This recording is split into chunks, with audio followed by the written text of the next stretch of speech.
Latte art is a journey, but no matter how simple or complex the pattern, they all require three things: well-extracted espresso, microfoam textured milk, and a lot of practice. A high-pressure steam wand using a powerful steam pressure at around 130 degrees Celsius is essential for creating silky taste and velvety mouthfeel.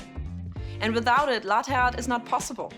To help you master latte art, we've created a training cup to get you started. The circular lines at the base indicate the espresso volume for a single and double shot. The curved line on the wall helps guide you when pouring microfoam.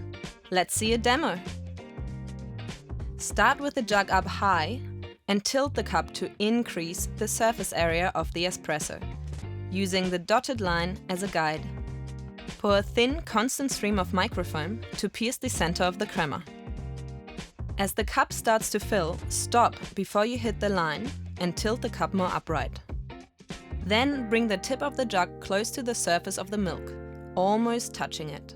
At this point, a white dot will start to appear. Keep steadily pouring, making the dot larger.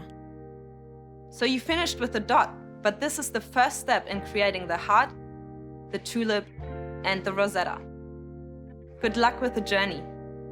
Find out more about our latte art training cups at sageappliances.com.